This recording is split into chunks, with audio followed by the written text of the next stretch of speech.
The full moon's about to be tasty because she's not aspecting nothing. Yes. That's right, you heard it here. On October 6th, there's a full moon happening in Aries.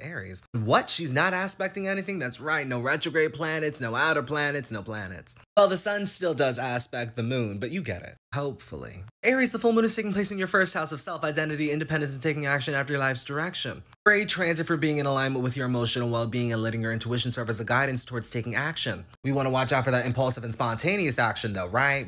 Honey, in order for you to listen to your intuition, I'm going to need you to feel those feelings. You need to face it head on, apply directly to your forehead. Because if not, violent outbursts, lashing out, and it shows up in your personality too.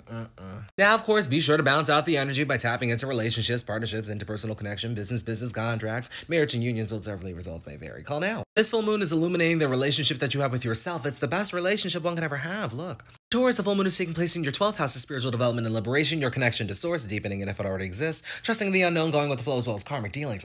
Yeah, no, honey, you'd benefit from setting up those energetic boundaries. That way you don't take on energy that is not yours, and that way you could discern which energy is for you and which energy is not for you. You also benefit from spending time by yourself to better understand your unconscious emotions. That way you don't usher in a karmic relationship to mirror that back to you. Because 9 out of 10 times you're going to think that the other person's the problem. That's the sad part. They aren't the problem, baby. I'm going to hold your hand with a wet napkin. Be sure to wash behind your ears. And of course, your intuition can serve as a guidance on your spiritual development journey during this transit. Your dreams and messages from your subconscious can also aid in that too. But you gotta protect your energy and take the unconscious and bring it to the conscious forefront, right? Gemini, the full moon is taking place in your 11th house of friends, groups, networks, organizations, and the execution of your future endeavors. Great transit for aligning your emotional well-being with the very goals that you're trying to make a tangible reality. Better let your intuition serve as a guidance when you're taking action towards those goals. Emotional fulfillment can also come through your gal pals during this time too. It can even help you with your goals. They can help you to be the best version of yourself. Of course, you gotta remember to balance out the energy by tapping into your 5th house of authentic expression, building up your confidence, putting yourself out there, shining your light, and not dimming it because of other people's projection, baby. Love, children, and romance will also play a role here too.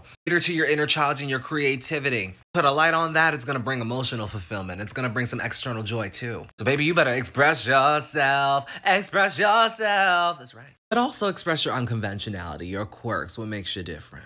Cancer, the full moon is taking place in your 10th house of career, status, legacy, and life's work, success, and recognition, so separately results may vary. Call now. This ain't the transit to suppress your emotions. Now, I know you're Cancer rising, you're ruled by the moon. You don't suppress your emotions, you are emotions. With this full moon in the 10th house, your emotions may take a back seat. Bring her to the driver's seat. Don't be afraid to let your intuition serve as a guidance in career dealings during this time. It could lead to growth, it could lead to fulfillment. Also, be sure to balance out the energy between your public and your personal life by tapping into your 4th house of home, family, processing your emotional well-being, listening to your intuition, as well as learning your authenticity through your foundational core. You're not a machine, babes. You just can't do it all by yourself. It leads to burnout. You just can't be burnt out when the success comes in because then you got to continue it and maintain it. Then you're really going to be tired. Talk about this is too much for me. Make it stop. Honey, it's the very thing you work towards. Congratulations. Here's your check. So be sure to get some rest, drink some water, eat your greens, and wash behind your ears. For all the signs, be sure to pay attention to any personal placements as well as aspects being made. Other signs are in the other videos.